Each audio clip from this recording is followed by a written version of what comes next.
Ay, ay mga ka-agri, nandito ako sa bahay. Bahay ni mama. Bahay ko na rin.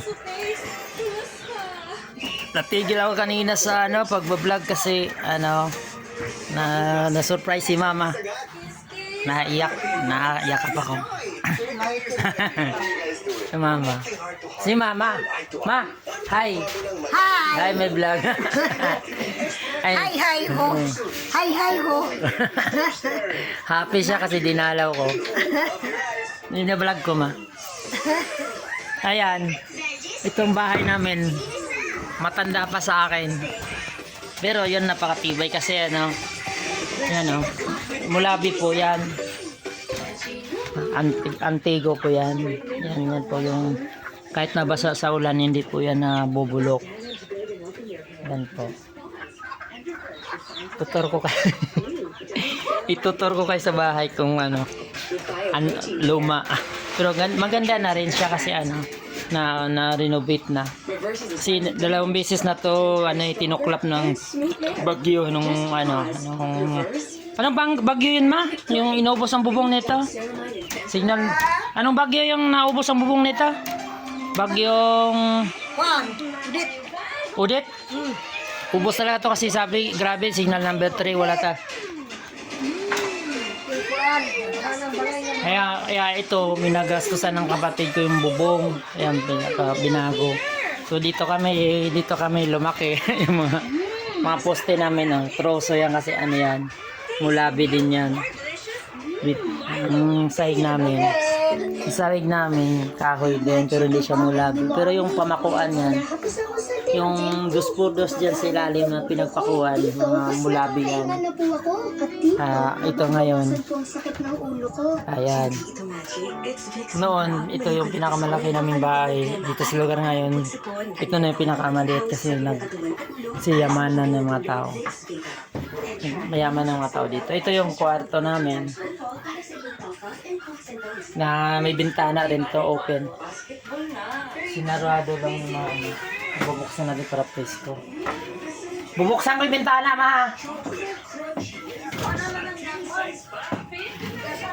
Kasi sinasara ni mama, baka daw may papasok. Ayan.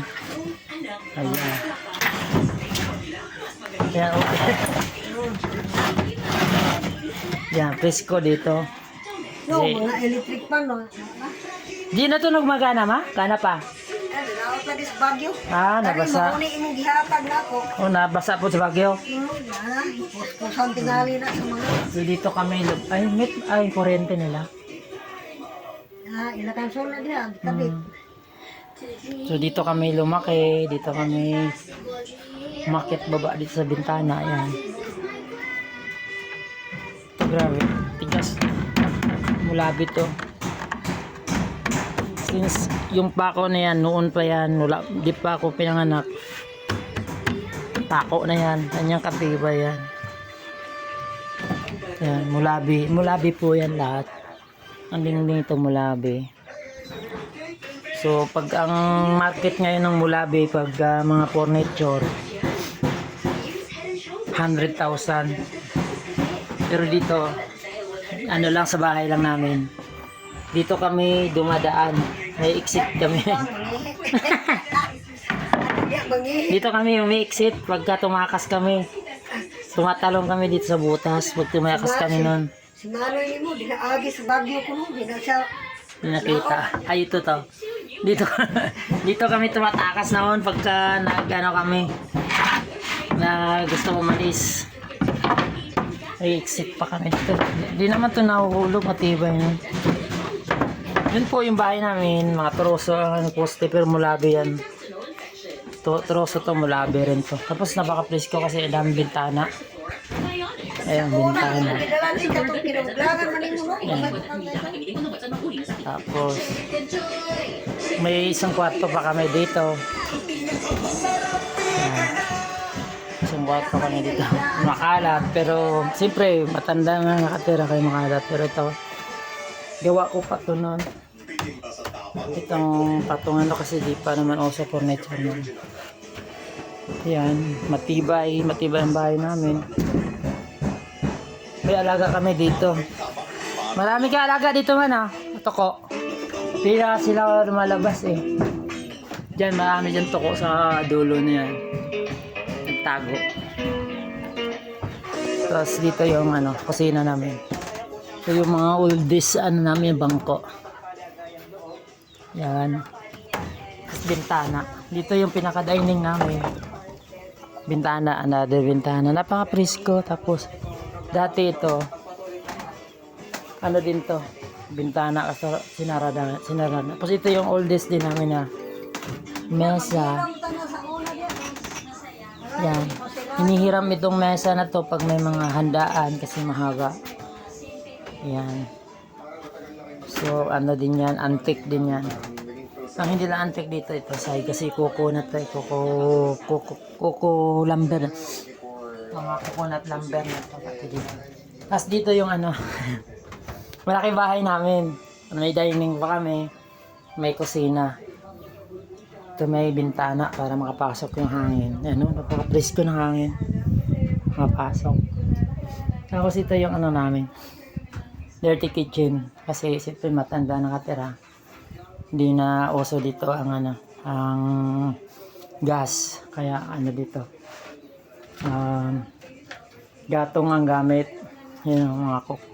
Tapos organic ang ano ng mama ko. Organic yung kanyang pinapakain sa kanyang mga alaga.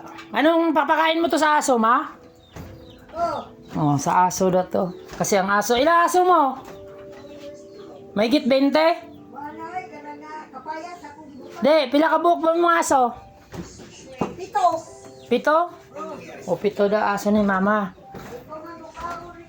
Na maraming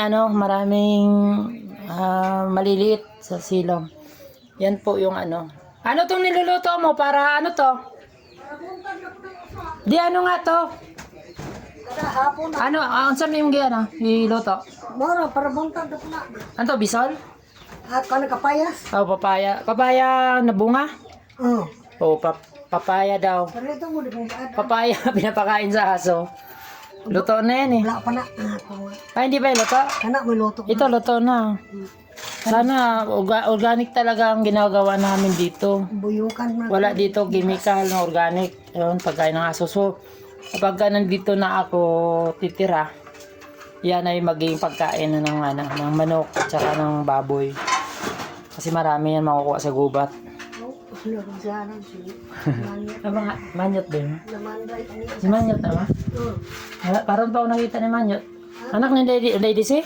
Maroon pa ako nakita, anak. So, na-tour ko na kayo. Na-tour ko na kayo sa bahay namin. Sa bahay ko na pinamana ng nanay ko. Kahit nandito pa siya, pinagati-hati na to kasi ayaw niya magkagulo kaming mga kapatid. Kaya pinagati-hati na niya yung lupa namin. So, pero di naman to hindi naman to namin sisirain pagdating ng panahon kasi magiging ancestral house namin to. Magiging preserve na to, magiging bahay na to habang kaya pa niyan tumayo. Kasi ang balak namin, gagawa kami ng bahay na made of bamboo, kawayan kasi presko po ang kawayan. Kaya yun po ang balak namin mag-asawa na gagawa kami ng bahay na kawayan. Pero ito magiging ancestral house to. Ipunan namin to mga kakapatid. Siyempre alaala namin to. So hanggang dito na lang.